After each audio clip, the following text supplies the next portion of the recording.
নমস্কার বন্ধুরা, সনাতন মোটিভেশন চ্যানেলে আপনাদের সবাইকে স্বাগত। আজ 27শে এপ্রিল, 13ই বৈশাখ, সোমবার।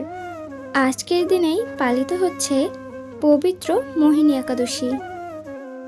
বৈশাখ মাসের শুক্লপক্ষের একাদশী হল মোহিনী একাদশী। ত্রিলোকে মোহিনী ব্রত থেকে আর শ্রেষ্ঠ ব্রত নেই। যজ্ঞ, তীর্থস্থান, দান ইত্যাদি কোনো প্রকার পুণ্যকর্মই মোহিনী একাদশী ব্রতের সমান নয়। এই ব্রতকথার শ্রবণ কীর্তনে সহস্রজ্ঞ দানের ফল লাভ হয়। এই ব্রতের প্রভাবে মানুষের সমস্ত পাপ, দুঃখ ও মোহজাল নিশ্চিতভাবে বিনষ্ট হয় এবং বিষ্ণুলোকে গতি হয়ে থাকে। আজকের দিনে অনেকেই হয়তো এই একাদশী ব্রত পালন করছেন। যারা একাদশী ব্রত পালন করেন তারা এই বিষয়টি নিশ্চয়ই জানেন যে একাদশী ব্রত কথা শ্রবণ না করলে সেই একাদশী ব্রত অসম্পূর্ণ থেকে যায়। এবং যারা কোনো কারণবশত এই একাদশী ব্রত পালন করতে পারছেন না, তারাও ভগবানের সম্মুখে একটি প্রদীপ প্রজ্বলন করে একাদশী ব্রত কথাটি অবশ্যই শ্রবণ করবেন। তাতেও এই ব্রতের পূর্ণ ফল অনেকাংশেই লাভ করা সম্ভব। বন্ধুরা, এই ভিডিও শেষে আমরা জানব মোহিনী একাদশী ব্রতের পারণ কখন এবং কিভাবে করতে হবে এবং পারণ মন্ত্র কি। আশা করছি পুরো ভিডিওটি আপনারা মনোযোগ সহকারে দেখবেন। তাহলে শুরু করা যাক মোহিনী একাদশী ব্রত কথা। তবে ভিডিওটি শুরু করার আগে আপনি যদি এই চ্যানেলের নতুন দর্শক হয়ে থাকেন তাহলে এখনই চ্যানেলটিকে সাবস্ক্রাইব করুন। তাহলে শুরু করা যাক মোহিনী একাদশী ব্রত কথা। জয় শ্রীকৃষ্ণ, রাধে রাধে। বৈশাখ মাসের শুক্লপক্ষিয়া মোহিনী একাদশী ব্রত মাহাত্ম্য কর্মপুরাণে বর্ণিত আছে। মহারাজ যুধিষ্ঠির বললেন, হে গোবিন্দ, হে বাসুদেব, বৈশাখ মাসের শুক্লপক্ষী একাদশীর কি নাম, কি ফল, কি বিধি এ সম্বন্ধে আমার কাছে বর্ণনা করুন। আমার আকুল হৃদয় জানতে আগ্রহী। ভগবান শ্রীকৃষ্ণ প্রসন্ন চিত্তে বললেন, হে ধর্মপুত্র, আপনি আমাকে যে প্রশ্ন করেছেন, পূর্বে শ্রী রামচন্দ্র বশিষ্ঠের কাছে এই একই প্রশ্ন করেছিলেন। তিনি জিজ্ঞাসা করেছিলেন, হে মণিবর, আমি জনক নন্দিনী সীতার বিরহজনিত কারণে বহু দুঃখ পাচ্ছি। তাই আমাকে একটি উত্তম ব্রতের কথা বলুন, যার প্রভাবে সর্বপাপ ক্ষয় হয় ও সর্বদুঃখ বিনষ্ট হয়। এই কথা শুনে বশিষ্ঠদেব বললেন, হে রামচন্দ্র, তুমি উত্তম প্রশ্ন করেছ। যদিও তোমার নাম গ্রহণেই মানুষ পবিত্র হয়ে যায়, তবুও লোকের মঙ্গলের জন্য তোমার কাছে সর্বশ্রেষ্ঠ ও পরম পবিত্র একটি ব্রতের কথা বলছি। বৈশাখ মাসের শুক্লপক্ষের একাদশী মোহিনী নামে প্রসিদ্ধা। এই ব্রতের প্রভাবে মানুষের সমস্ত পাপ, দুঃখ ও মোহজাল নিশ্চিতভাবে বিনষ্ট হয়। তাই প্রত্যেক মানুষের উচিত সর্বপাপ ক্ষয়কারী ও সর্বদুঃখ বিনাশী এই একাদশী ব্রত পালন করা। অতি মনোযোগ সহকারে মোহিনী ব্রত মহিমা তুমি শ্রবণ করো। জানবে একাগ্রচিত্তে এই ব্রত কথা শ্রবণ মাত্রই সমস্ত পাপ বিনষ্ট হয়। পবিত্র সরস্বতী নদীর তীরে ভদ্রাবতী নামে এক সুন্দর সুসজ্জিত নগরী ছিল। চন্দ্রবংশজাত ধৃতিমান নামে এক রাজা সেখানে রাজত্ব করতেন। সেই নগরীতে ধনপাল নামে এক বৈশ্য বাস করতেন। তিনি ছিলেন পুণ্যকর্মা ও সমৃদ্ধশালী ব্যক্তি। তিনি নগরের কল্যাণে নলকূপ, জলাশয়, উদ্যান, মঠ ও গৃহ ইত্যাদি নির্মাণ করে দিতেন। তিনি ছিলেন বিষ্ণুভক্তি পরায়ণ ও শান্ত স্বভাবের মানুষ। সুমনা, দ্যুতিমান, মেধাবী, সুকৃতি ও দৃষ্টবুদ্ধি নামে তার 5 জন পুত্র ছিল। এদের মধ্যে পঞ্চম পুত্র দৃষ্টবুদ্ধি ছিল অতি দুরাচারী। সে সর্বদা পাপ কাজে লিপ্ত থাকত। পরশ্রী সঙ্গী, বেশাসক্ত, লম্পট ও দ্রুতক্রীড়া প্রভৃতি পাপে সে অত্যন্ত আসক্ত ছিল।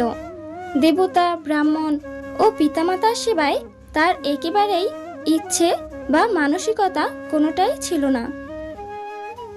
সে অন্যায় কাজে যুক্ত, দুষ্ট স্বভাব ও পিতৃধন বিনষ্টকারক ছিল।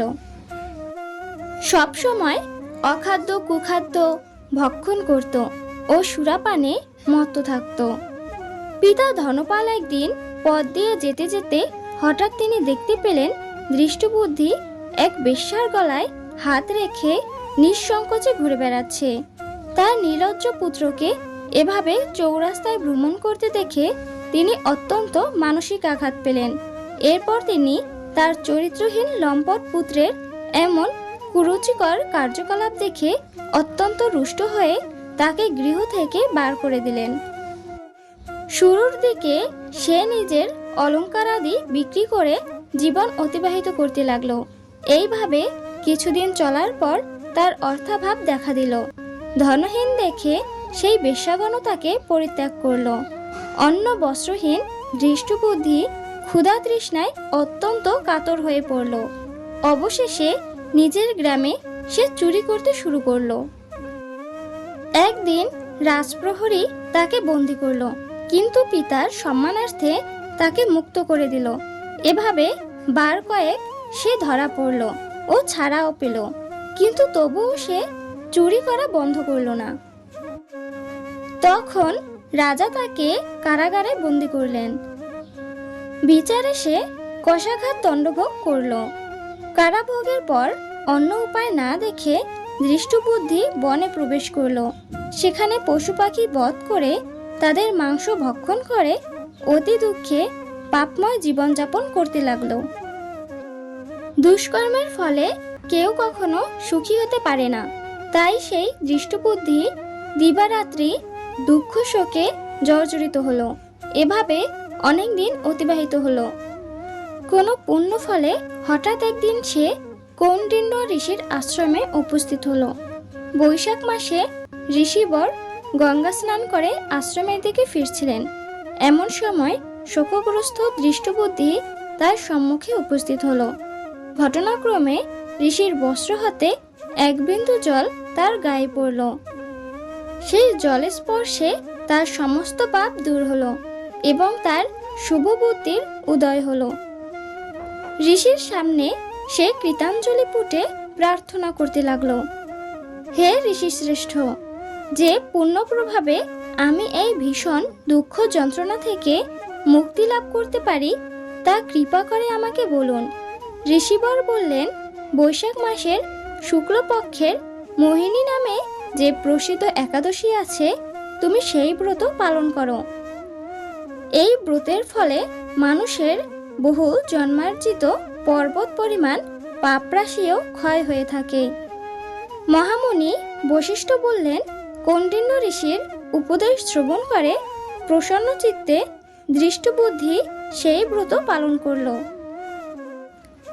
হে মহারাজ রামচন্দ্র, এই ব্রত পালনে সে নিষ্পাপ হলো, দিব্য দেহ লাভ করল।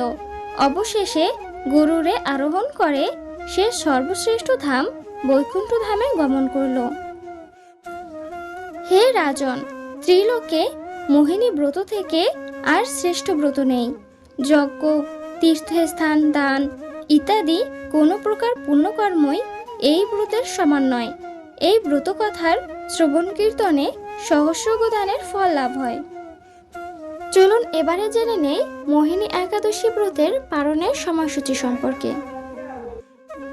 একাদশী ব্রত পালন করে পরের দিন ভোরে স্নান সেরে পারণ সময়ের মধ্যে পঞ্চ রবি শস্য ভগবানকে ভোগ নিবেদন করে 3 বার ভক্তি সহকারে পারণ মন্ত্র পাঠ করে একাদশীর ফল ভগবানের সম্মুখে ভক্তি সহকারে অবশ্যই অর্পণ করতে হয়।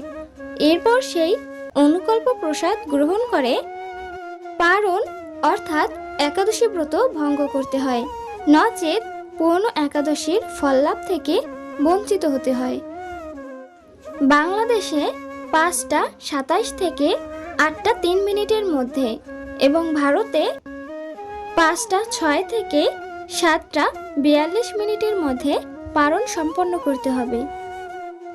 একাদশীর পারণ মন্ত্রটি হল ওং অজ্ঞান তিমিরান্ধস্য ব্রত নানেন কেশব, প্রসিদ সুমুখনাথ, জ্ঞান দৃষ্টি প্রদভব। অর্থাৎ, হে কেশব, আমি অজ্ঞানরূপ অন্ধকারে নিমজ্জিত আছি। হে নাথ, এই ব্রত দ্বারা আমার প্রতি প্রসন্ন হয়ে আমাকে জ্ঞানচক্ষু প্রদান করুন। আশা করছি ভিডিওটি দেখে আপনাদের ভালো লেগেছে। ভিডিওটি ভালো লাগলে অবশ্যই একটি লাইক করবেন এবং আপনি যদি এই চ্যানেলটিকে এখনও সাবস্ক্রাইব না করে থাকেন তাহলে এখনই চ্যানেলটিকে সাবস্ক্রাইব করুন। ধন্যবাদ। হরে কৃষ্ণ।